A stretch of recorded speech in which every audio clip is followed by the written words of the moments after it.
সৰ্বমুঠ 87 গৰাকী আৰু এতিয়া অৱশ্যে নতুন খবৰ মতে 90 গৰাকী বুলি কোৱা হৈছে যে 90 গৰাকী পেছেঞ্জাৰ তাতে আছিলে।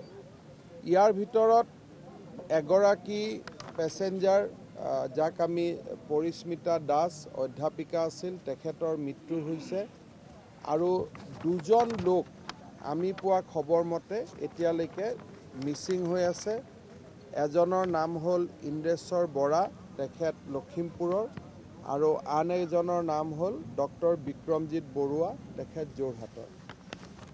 আমাৰ হাতত থকা তথ্য মতে আজিৰ মুহূৰ্তত দুজন মিচিং আৰু এজনৰ মৃত্যু হৈছে। অৱশ্যে যিহেতু ইয়াত কোনো নাওত উঠোতে নাম বা টিকেট আগত সংগ্ৰহ কৰা নহয় বা নাম লিষ্ট কৰা নহয়, গতিকে এই সংখ্যাটো যদি কিবা সলনিও হয় আপোনালোকক আমি জনাম। কিন্তু এই মুহূৰ্তলৈকে দুজন বুলিয়ে আমি মিচিং থকা বুলিয়ে ধৰি লৈছোঁ। আৰু ইতিমধ্যে NDRF আৰু SDRF টিমে গোটেই নিশা কাম কৰি দুৰ্ঘটনাপতিত নাওখন, যিখন সম্পূৰ্ণ ওলোটা হৈ গৈছিলে, নদীৰ মাজত তাক কাটি পেলাই নাওখনো পৰীক্ষা কৰা হৈছে।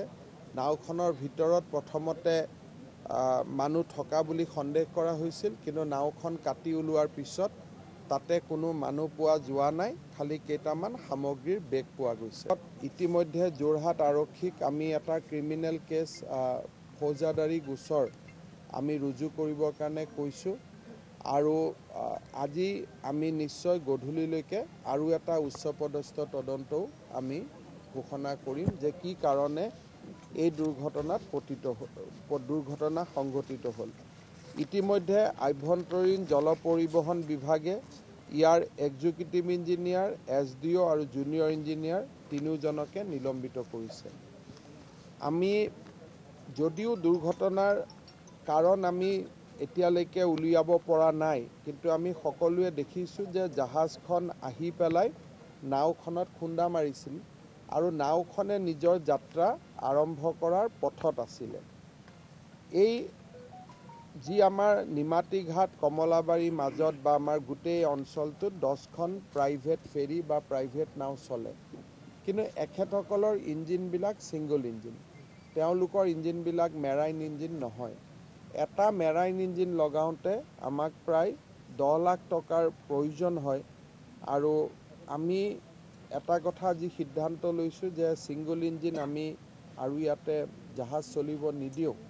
কিন্তু যাৰ ছিংগল ইঞ্জিন আছে তেওঁলোকে যদি ডাবল ইঞ্জিন কৰিব খোজে, চৰকাৰে তেওঁলোকক 10 লাখ টকা দিব।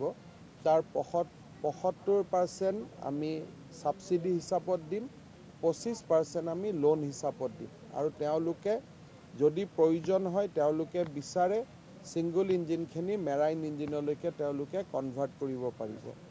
আমাৰ ইয়াতে 2খন ৰোপেক্স আছে।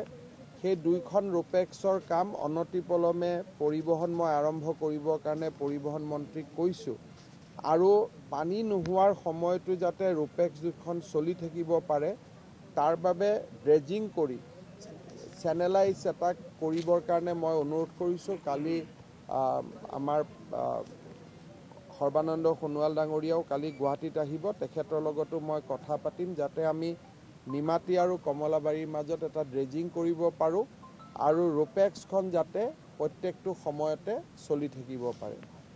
তাৰ লগতে এতিয়া আমাৰ চৰকাৰী ফেৰী 4খন আছে। মাজুলীলৈকে আমি 2খন আৰু নতুনকৈ নিৰ্মাণ হৈ আছে। অহা 15 দিনৰ ভিতৰত 2খন ফেৰী আমি আৰু পঠাম মাজুলীলৈকে, নিমাতীলৈকে। সৰ্বমুঠ 6খন ফেৰী হ'ব। প্ৰাইভেট নাৱে কিবা কাৰণত মেৰাইন ইঞ্জিন নকৰিলেও আমি জাহাজখিনি দি বা আমাৰ চৰকাৰী জাহাজখিনি দি আমি সেৱা আগবঢ়াব পাৰিম।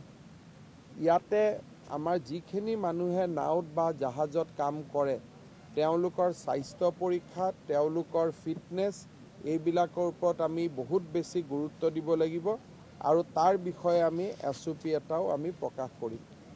বহু সময়ত এইটো অভিযোগ থাকে যে চৰকাৰী জাহাজ চলোৱাৰ টাইমিংবিলাক ভুল কৰি দিয়া হয় যাতে মানুহে নাওৰ ওপৰতেই বেছিকেলি ৰেছপনচিবল হ'ব লগা হয়।